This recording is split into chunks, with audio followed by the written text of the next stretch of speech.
Hello my lovelies and welcome back to Sauntering Tarot. This is your daily tarot reading for the 14th of September 2023. We'll be using the beautiful Beast Tarot by Studio Raine Tarot. I will list that in the description box down below if you need the information. Anyway, this is the peak of a new moon in Virgo for today. So let's see what else is going on. And I should also have a dedicated new moon reading out for this new moon in Virgo. Go ahead and check it out. Anyway, let's see what's going on for the day.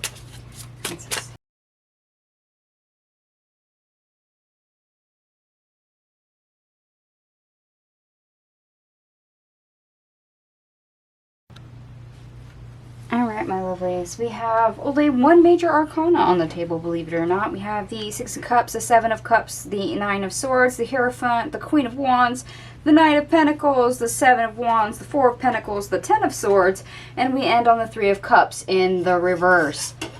Okay. Now, you might be experiencing some shoulda, coulda, wouldas.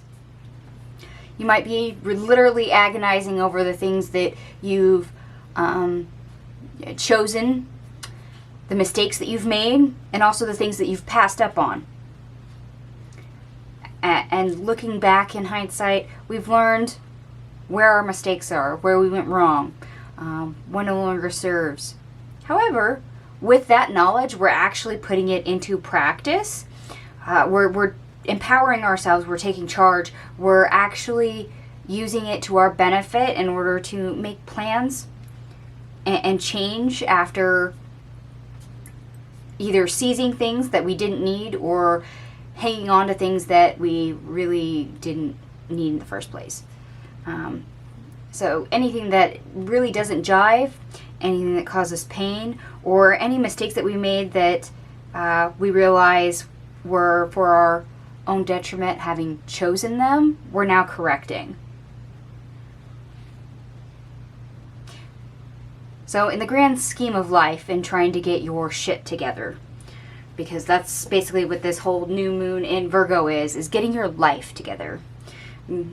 Assessing where you've been, where you are, where you want to be, and what stays, what goes, and how to organize it all to get where you want to be and to be who you want to be. And I apologize for my dog. He's probably barking at the mailman at this point. So what's your area of focus? Is it things that you know you already have that just don't serve, part of your foundation needs to crumble? Or is it things that you chose at the time, thought it was correct, realize now it's a mistake, and you're having to hum it and admit to yourself that, okay, I made the wrong choice. I didn't need that job. I didn't need that person. This direction is wrong for me. I need to choose this instead. This is a major course correcting day. Unfortunately, in order to have the right knowledge, that means we have to potentially suffer a little bit. We actually have to analyze things. We actually have to sit in that negative energy and identify its source and understand where it comes from, whether that is, a choice we made ourselves, or if this goes way back to something that became integral long ago that we forget of how we acquired it. Make sure there's nothing else here. Okay, they're bringing me back to the Knight of Swords. This actually has a Black Widow spider on it, and for good reason, but they're bringing me back to the Black Widow spider. Things the way they are now, of course, all the connections are being made in hindsight, but don't beat yourself up so much at the shoulda, coulda, wouldas. Don't go round and around and spiral into the, oh, well, that was stupid of me. Why did I do that? Oh, I can never make the right choice. Beware of that. That is a trap. And when you go back and you look at things, if you get stuck in that energy, the information that you need will be glossed over, because your emotions, your ego, and everything's at the forefront, and instead of you being clear-headed enough to obtain the knowledge that you need in order to make course corrections, in order to make better choices, in order to replan and redesign your future. So be a little bit more compassionate towards yourself.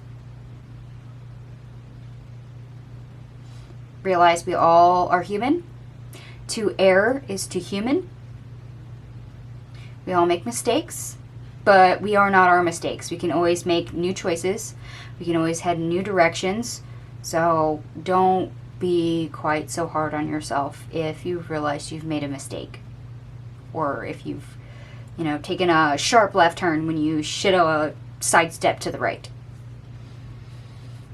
And for the astrology, yes, it's a new moon in Virgo, so new projects, jobs, schedules, routines.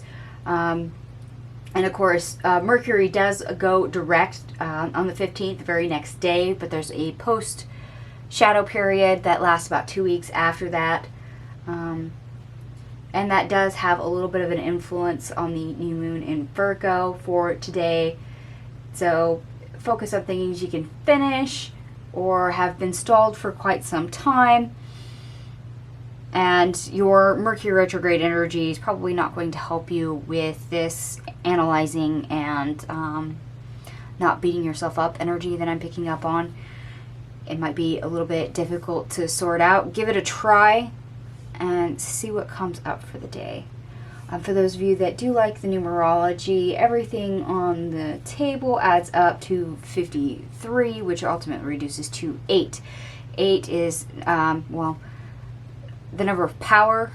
Some people call it the number of self, but I call it the number of power. And this is basically you utilizing your power. You show up as the Queen of Wands right here.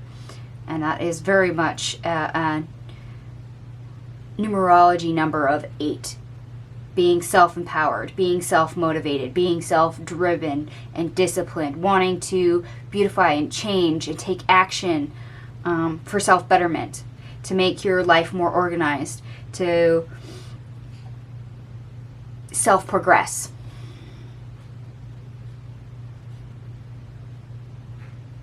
So replanning your life is on the agenda.